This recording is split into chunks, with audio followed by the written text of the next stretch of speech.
இதை பிரசவித்த நம் தாய் கடல். அதனால்தான் அவள் கடல் அம்மா. உலக உயிரில் முதல்ல பிரசவித்த தாய் அவதான். அவளுடைய கருப்பையில் தான் இந்த ஒரு செல் உயிரினம் உருவாகிறது. அதை பிரசவித்தவள் கடல். அதனால்தான் அவள் கடல் அம்மா. இதில் இருந்துதான் பல்வேறு படிநிலைகளில் படிநிலை மலர்ச்சி மாறி மாறி மாறி அதை பரிணாமம் என்கிறார்கள். நாம் படிநிலை மலர்ச்சி என்கிறோம். மாறி மாறி ஒவ்வொரு காலகட்டத்திலும் பல பல ஆயிரம் ஆண்டுகள், பல லட்சம் ஆண்டுகள் அப்படி மாறி மாறி மாறி மாறி பல்வேறு படிநிலைகளில் பல்வேறு வடிவங்களை பெற்று மாறி வருவதை பாருங்கள்.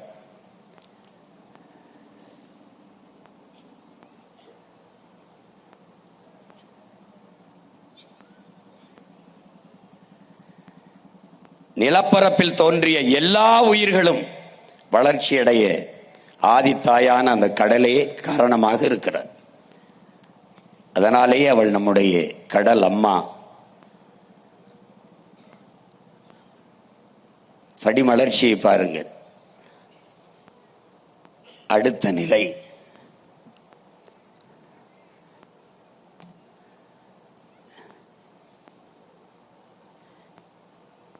இதைத்தான் நாம் படிநிலை பாய்ச்சல் என்கிறோம்.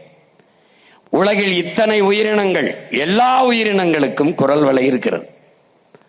ஆனால் மனிதனுக்கு மட்டும்தான் இந்த குரல் வளை பேசும் ஆற்றலை பெறுகிறது. இதைத்தான் படிநிலை மலர்ச்சியில் படிநிலையில் பெரும் பாய்ச்சல் என்று அறிவியல் குறிப்பிடுகிறது.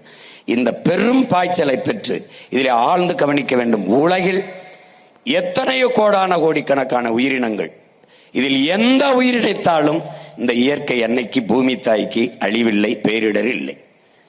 கடைசியாக வந்த சமூக விலங்கு இந்த மனித மிருகத்தால் தான் இந்த பூமி தாய்க்கு இவ்வளவு பெரிய பேரிடரும் அழிவு. இதற்கு காரணம் அவனுடைய ஆசை அல்ல, பேராசை.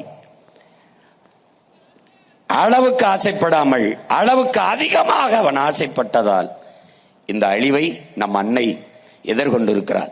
இங்கே தாய் தந்தை பார்க்கிறோம். சூரியன் தந்தை, கடல் நம் அம்மா தாய். இயற்கையின் இருவரின் இணைவிலே நீராவி ஆகி அப்படியே மேலே சென்று மேகமாய் உருமாறி இந்த பூமிக்கு மழையாக கொட்டுகிறது. அப்ப மழையை பிரசவித்த தாய் கடல், தந்தை சூரியன். அதனால்தான் அதை தந்தை என்றும் இதை தாய் என்றும் வணங்குகிறோம். நீங்கள் பார்ப்பீர்கள், ஆழ்கடலில் குளித்து ஆதி தந்தை சூரியனை இன்று வரை வணங்குகிறோம். இன்று வரை கதிரவன் வழிபாடு, ஞாயிறு வழிபாடு இருக்கிறது. அவர்கள் சூரிய நமஸ்காரம் என்கிறார்கள். நாம் சூரிய ஞாயிறு வழிபாடு, கதிரவனை போற்றுவோம் என்பதும். திங்களை போற்றுவோம். உங்களுக்கு புரியுதுங்க? ஞாயிறு போற்றுதும் ஞாயிறு போற்றுதும் பாடல் வருவது எல்லாம் பார்க்கிறீர்கள். இந்த மழை பொழியுது. இதைத்தான் நம்முடைய வள்ளுவ பெருமகனார் நீரின்றி அமையாது உலகு என்கிறார். நீர் இல்லை என்றால் புல்லு பூண்டு ஓன்னும் கிடையாது. அப்ப நீரின்றி அமையாது உலகு என்றால் கடலின்றி அமையாது நீர். புரியுதுன்னு நினைக்கிறேன். இப்ப இதயம் துடித்தது பார்த்தீர்கள். உலகத்தின் பூமியின் இதயம் கடல். மனித உடலில் இதயம் எப்படி ரத்தத்தை எல்லா நாளங்களுக்கும் பீச்சி, எல்லா இரத்த நாளங்கள் வழியே எப்படி உடலின் எல்லா உறுப்புகளுக்கும் பீச்சி ரத்தத்தை பம்ப் பண்ணி, அதாவது அழுத்தி தள்ளுகிறாளோ, அப்படி உலகில் எல்லா உயிர்களுக்கும் நீரை, அந்த உயிர்ப்பாலான நீரை பீச்சி தள்ளுபவள் கடல். அதனால் பூமியின் இதயமாக துடித்துக் கொண்டிருப்பது கடலம்மா. அவள் இல்லை என்றால் ஒண்ணுமில்லை. 70 விழுக்காடு கடல்தான்.